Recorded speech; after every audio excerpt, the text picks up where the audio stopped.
Asher Rage Out of Legends. Welcome to the video. I'm glad to have you here with me today. Send us some positive vibes, some love your way if you need it out there today. Hey, I recorded a video a few days ago talking about 10 really amazing epic champions who are just not relevant in the zeitgeist of Raid. Maybe even relevant's the wrong word. People, I don't hear them talking about these champions, frankly, right? I'm gonna do the same thing with legendaries because a lot of you guys requested for me to do it. Actually, there's a lot of requests to do another follow-up for the 10 more epic champions that I think are super underrated and people just don't talk about enough. But I want to do it with legendaries. Let me know if you want to see rares. Frankly, I don't know if I could come up with 10 amazing rares that nobody talks about, but legendaries, it was easy. Actually, man, I can come up with like at least 5 rares. That's so funny. I'm not getting any reception. Let's jump into it here, guys. I want to start with Corvis the Corruptor. Oh yeah, man. Corvis, one of the coolest designs in the game, man. I mean, look at this guy. Wow. I love the aesthetic on Corvis.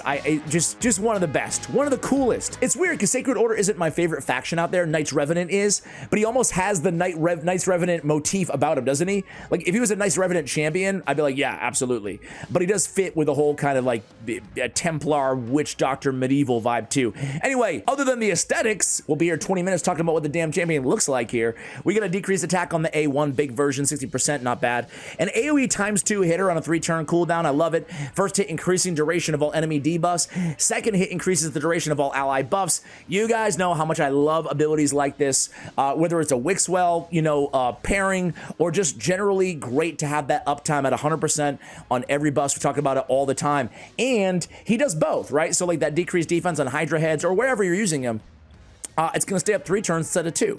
And same thing with the increased defense on our team, right? So I love having both these abilities on the same skill. It's just so freaking good. Kind of like Mikage. That's why I love this Silken Snare. It's one of my favorite abilities in the game. Field Research is a 4-turn cooldown. Another ×2 hitter. I love the 2 ×2 hitters in his kit. Each hit has a 100% chance of placing 2 poisons. So now we get 4 poisons. After attacking, we got a poison sensitivity on everybody as long as they're under 2 or more poisons, which isn't a very high bar to clear, given he's placing 4. Super solid, decrease the damage enemies under poison debuffs inflict. For each poison debuff, up to 25%. That's great against the dragon. It's great against old school clan boss as well, Demon Lord. Man, I really love this guy's kit. Like I said, he's defense based, so he's fairly easy to keep alive. Defense in all battles on the aura by 30%. A great poison. He fits well in a poison activation team, right, as well, along with an Eleanoril or a Xavier, whoever you're using as your poison combustor, right, Taya. So a lot of utility you can have against wave content, against clan boss, against a lot of different areas. I love that he has a poison sensitivity with all the poisons too. Fantastic on the AoE. I love Corvis. Can you tell? All right, we're trying to be not 5 minutes on every champion here. Next up, Altan. He's a GOAT. I'm just joking. Altan needs a buff so freaking bad. Any of you guys win Thor out there on that champion chase contest or whatever? I kind of got roped into it. I went head to head with somebody, and at the last moment, they just like binged $500. I'm like, I'm tapping out. I'm tapping out. So I think I'm the real winner at the end of the day, but I still feel crappy about it. And I didn't mean Thor. I meant Odin. My bad. Who are you? I also missed out on Thor, so I'm in a really good mood lately. But the champion I'm going to talk about here in the Barbarians is not any of those champions. It's Alsgor Crimsonhorn. Man, I love Alsgor. I don't feel like anybody talks about this dude at all, right? Crack the Sky, so good in AoE, removing 2 random buffs from all enemies. It can be all buffs if Jetney the Giant, who's not that bad herself, is on the same squad. This is a 3-turn cooldown. I love the two buffs usually is enough, not always, but I love that he's also bringing the continuous heal on all allies for 2 turns on a 3-turn cooldown. So a great healer now, a buff remover. He's also increasing duration of 2 random debuffs on the target by 1 turn, great against bosses on his A1, but this is a resounding rally. It's a full heal, a complete heal, as we said back in my MMO RPG days, with a block damage on all allies for 2 turns. Great for survivability in various areas of the game, Nether Spider, wherever. And then Trammel, when attacked, has a 50% chance to place a decreased speed on the attacker for 2 turns. Great for like a Iron Twins. 100% if Jetney's on the same team.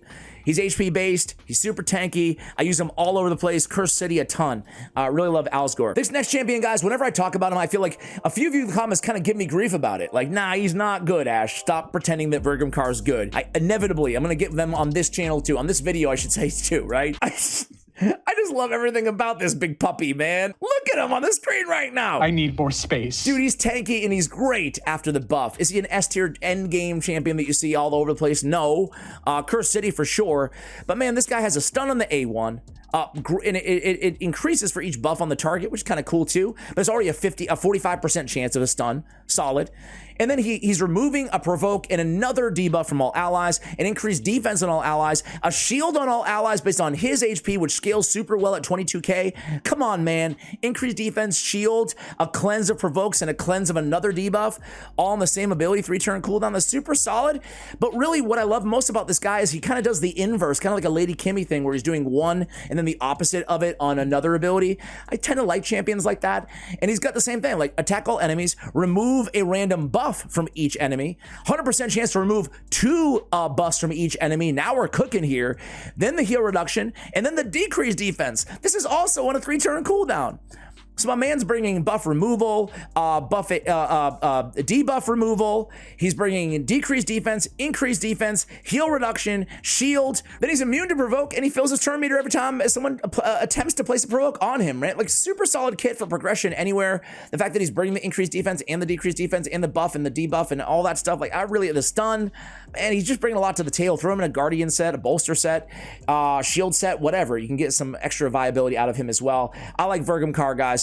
I want to talk about a champion that got a buff recently, and I think that with Greathoof, I feel like she was so bad before the buff. There's going to be another champion on the list like this as well, that I feel like people still kind of hold it against her, you know? But now I think they did a hell of a job with this buff, and I think she's actually really solid now, like really good. A 2-time hitter. Each hit has a 50% chance of stealing a random buff. Fills his champion's turn meter by 10% for each buff stolen. I love that she's filling her turn meter a lot, especially on the A2. Greathoof Stampede, they reworked this. They added decreased accuracy, which really did change everything about this ability. An AoE attack, right? Her damage isn't that bad. It's not that good either. Kind of like ghost sporny, maybe a little bit less. Attacks all enemies. 100% chance of placing a decreased resistance and a decreased accuracy for 2 turns. That's great because they're not going to be able to land their debuffs on you, and you're going to have an easier time landing your debuffs on them all in one ability. Fills his champion's turn meter by 10% for each debuff placed by this skill. So that's so money that they added another debuff there, right? So now, especially in wave content, we can get a 100% turn meter fill now off this ability, right? And it's already on a 3-turn cooldown. This allows us to get back to the Dance of War, her A3 ability, another 3-turn cooldown. She's bringing block debuffs and an increased accuracy, and fills the turn meter of all allies by 20%.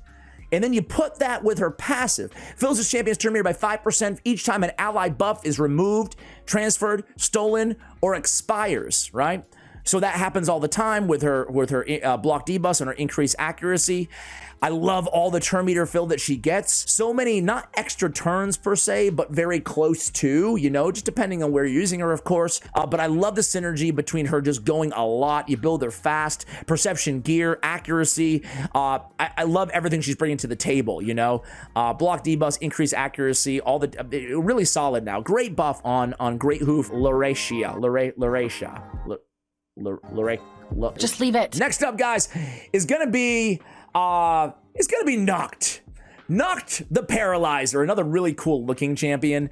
A lot of HP, again, great survivability, just a great kind of, feels like an old school champion, but he's not really that old, maybe a year or 2 in the game. A decreased accuracy on his A1, an AoE sleep for 1 turn with 2 poisons. Now, 2 additional poisons will fall on the targets as soon as that sleep is removed or expired, or they take damage, right, from the poisons or anything else. So that's a 3-turn cooldown. So again, we get 4 poisons and control built in, and kind of like 2 poisons, control, then 2 more poisons. It's a really nice ability on a 3-turn cooldown. Again, 4 poisons out of 1 skill on a 3-turn is very, very good. Ally protection and a continuous heal on all allies. So a lot of healing, a lot of protection, damage mitigation, and then great heals on this passive. No cooldown here, just happens endlessly. Heals this champion by 3% of their max HP and all allies by 1% of this champion's max HP every time a poison debuff ticks on an enemy. Great heals from Noct the Paralyzer. Whenever an ally is attacked while under the ally protection that we have on a 3-turn cooldown, has a 40% chance of placing a sleep debuff on the attacker for 1 turn. Now, we usually kind of shy away from sleep. It's one of the worst CC abilities in the game outside of Sand Devil. But in a utility like this, I mean, it's really nice to have. It's nice to have because you're landing so many sleeps almost naturally, almost as an afterthought here off of the Ally Protect. It can be great kind of built-in control from a great competent damage mitigator and healer and poison damage dealer all into one and Noct the Paralyzer. Super cool champion. Man, I think he got buffed the same day as Vergumkaar. And I'm telling you what, man, Vlad, and where the heck am I? Undead Horde. Vlad the Nightborn, guys, is really freaking solid, right? He's solid. He's got an AoE leech. He's got a 100% chance of stealing 50% of the turn meter from Bannerlord, Sacred Order, High Elf factions. Has a 100% chance of decreasing the turn meter by 50% instead from targets not in those factions. So you're either looking at, usually it's a mix, right? Because you know, you're going through a combo. It may Sacred Order, Bannerlords, High Elf, pretty popular factions. So usually you're stealing some turn meter and you're depleting the rest of the turn meter. Best case scenario, you get 100% turn meter fill easily, right? Worst case scenario is you reduce their turn meter and place a leech on a 3-turn cooldown. Fantastic. But then they made this Mind Shroud. They turned it from a single target to an AoE. It's a 3-turn cooldown. It's a decreased defense. Perfect Veil on himself for survivability. That's great. But then a block active skills for 2 turns on a 3-turn cooldown. Guys, block active skills in this game, it is a 4-turn cooldown ability, right? There might be a mythical or two that has it on a 3-turn, but getting a 2-turn lockout against, especially against mythicals, but against everybody, right, is so strong for control. He's kind of tough to kill because of the perfect veil too. And guys, block active skills are for 2 turns on a 3-turn cooldown. The standard in Raid, with only a few exceptions, is a 4-turn cooldown on block active skills, right? Like a Karato or a Lugan. You know, most champions, it's a 4-turn cooldown, a Fenax, whatever, right? But he has it on a 3-turn cooldown. Oh, it's a great ability. I love block active skills for dealing with mythicals, but just beyond that, it's a great control ability. So he has another champion that we're going to be talking about towards the end of this list also was buffed and has the same ability. Can you guess who? We'll be there in just a minute. You had my curiosity, but now you have my attention. And plays a Revive on Death buff on this champion for 2 turns every time he kills an enemy, fully heals his champion and fills a turn meter by 50% every time they kill an enemy. And then he will only heal and fill the champion's turn meter when Constantine is on the same team. But man, this guy, he's a lot better than people give him credit for. He has some heal on the A1 as well. So even though he's kind of squishy with 15k, he has mechanisms to keep himself alive. Great control, great debuffs with a leech, decreased defense, block active skills, and all that turn meter fill just keeps him fast. And he can deal a lot more damage than I gave him credit for as well. I almost put Valkynon on this list, but I feel like people talk about him enough. He was borderline, but I love Valkynon. I think he's one of my favorite attack-based nukers in the entire game. Unique, little off meta, but so freaking cool. Anyway, on the actual list, who we have next, guys? We have a little dwarf here on the list. Goffred Brassclad. Now, I feel like there's 2 clubs out there. There's a majority, the 90% of players who don't really know anything about this dude. And there's 10% that are biggest fans. I feel like you're either a Goffred lover or you barely know what the hell the guy does, right? But if you know is what I'm trying to say. He's a defense-based champion. He's got a decreased defense and a provoke on his A1. Not bad, 50% provoke, 50% on the decreased defense, a solid A1 ability. It's nice to provoke with an AoE stun on a 3-turn cooldown. This guy can be a hell of a time as an off-meta arena choice. Really underrated in the arena. AoE stun, 3-turn cooldown, 100% land rate, kind of like a Ragash, minus the decreased defense, but 3-turn, 100% stun, super solid. And then he has an increased defense in all allies. Now, when I first read this ability, I kind of held it against him. I'm like, this does not feel very legendary-like at all. Places an increased defense, removes a decreased defense and a weaken. Okay. Honestly, it's not a broken, busted ability, but it's still solid. Increased defense, especially since he's a defense-based damage dealer as well. But his Brassclad passive is what makes him so great and so unique on top of all the control. Whenever an ally is attacked while under a block damage buff, actually, it's easier when you read the active effect first. If an ally is about to get killed by a fatal hit, it blocks that incoming damage and places a block damage on them for 1 turn, okay? And then, whenever an ally is attacked while under a block damage buff placed by this champion, has a 100% chance of placing a stun debuff on that attacker for 1 turn. So you start an arena match and their nuker goes and he kills anybody. It doesn't have to be Goffred, right? He goes to kill somebody, all of a sudden block damage on your champion who's about to die, right? And then a stun on whoever the attacker was, so they're basically going to miss their next turn, right? Very, very annoying to deal with, very good. A lot of control from this dude. Really like Goffred. All right, next one, guys, is going to be, let's talk about Claidna. Claidna, I was so underwhelmed by this champion, man. I got her when she came out, and I was like, wow, she looks like a tree. Really cool. I like the aesthetic on Claidna, but she did not seem like a void legendary at all to me. But they nailed it with the buff again. Sleep 100% on the A1, great for Sand Devil, right? Lost in the Woods, 3-turn cooldown. We have a decreased speed and a leech on all enemies. Also restores 100% of each ally's destroyed max HP and then heals all allies by 20% of this champion's max HP, and she's got a lot of HP. Man, what a solid ability. I love decreased speed so much. It's my favorite debuff in the entire game. And then the leech on top of that, like now we get heals, we get HP restoration, we get more heals, and we get decreased speed, good control. Otherworld Infusion, they reworked this whole ability. So much better than it used to be. I think it used to be just block debuffs and revive on death on a 3-turn cooldown. Now we have the full cleanse with the block debuffs and a revive on death on all allies for 2 turns. It's one of the best cleanse moves in the game. Really solid to get those buffs for 2 turns and the cleanse on a 3-turn. And then they changed even her passive. Has a 50% chance, a 60% chance, excuse me, of completely blocking incoming damage on the first hit of an attack on a random ally. Occurs once per turn. So it used to be only her. And like, listen, she already has good survivability. It's not her we want to block incoming damage on. It's our squishier allies, right? Now it can be a random ally. So, man, they nailed it with her. She's a really good cleanser, support, and debuffer all rolled into one. She has HP in dungeons by 40% too. So a juicy HP dungeon aura that you can also use with Claidna. I love what they did with her. Hey guys, I mean, let's stick here. 2 more left, guys. King Gallcobar. Man, I've talked about this guy a couple times. First of all, he's super fast. I love his base stats. But man, this guy's so freaking good. He's so cool, right? Attack 1 enemy, places a shield for 2 turns on the ally with lowest HP. The value of the shield, 50% of the ally's max HP. Nice little A1, right? To help support the team. And then he's got the same thing that we talked about with Vergumkaar. He's got one of those opposite abilities, and it's so cool, so good, so effective. Vitriolic Thorns, 3-turn cooldown, attacks all enemies. 100% chance of removing all their buffs. And then we're putting a poison for 2 turns on each enemy for every buff that was removed. We also have a 100% chance of placing a block buffs on all enemies for 1 turn. The only crappy thing about this ability is that it's a 1-turn duration on the block buffs. It really mitigates its use case in Hydra. But it's still a great ability, right? We're placing poisons, potentially a ton of them, right? We're removing all their buffs, and we're attacking them. Great.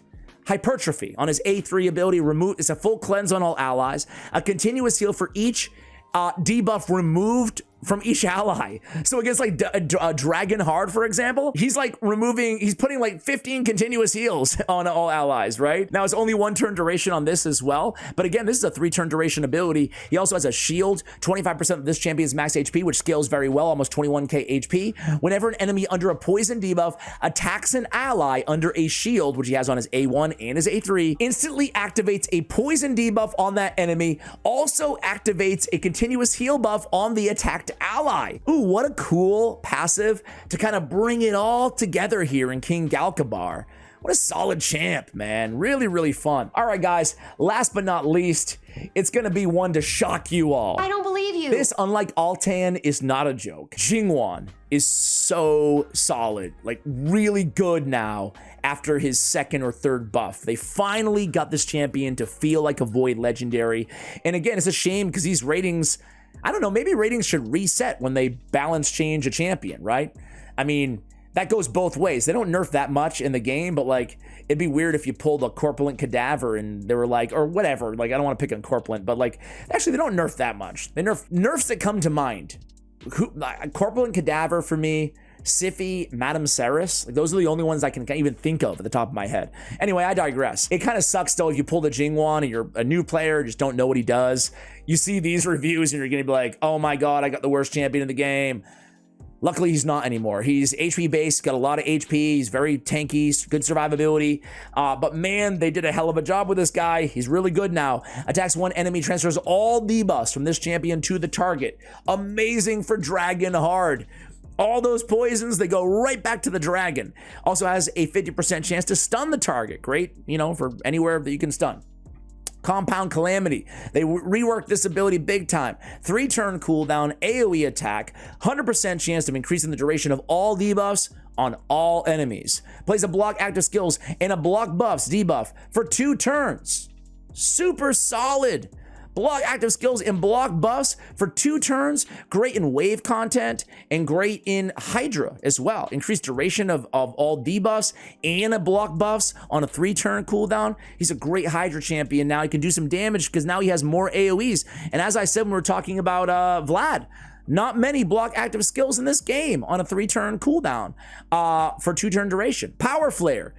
This is a 4-turn duration. Attack all enemies 2 more times on an AoE. First hit, 100% chance of removing all buffs from all enemies. Second hit, 100% chance, decrease accuracy and decrease crit damage. And we're placing a strengthen on all allies for 2 turns.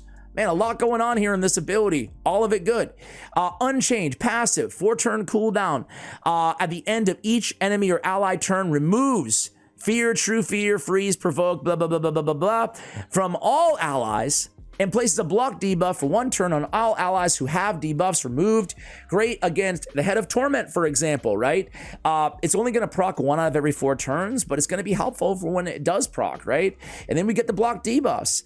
This champion's immune to true fear, freeze, petrification, all CC. Man, it's weird because they buffed him so incrementally, but then when you put it all together, you're like, wow, he's really freaking solid. So there it is, guys. That's my list of 10 incredibly underrated legendary champions that no one really talks about that much. Who do you disagree with on the list? Who do you agree with on the list? And who would you add on your personal top 10 legendary champions that nobody speaks of? Guys, thanks for watching all the way till the end. Much love. And as always, take care, guys.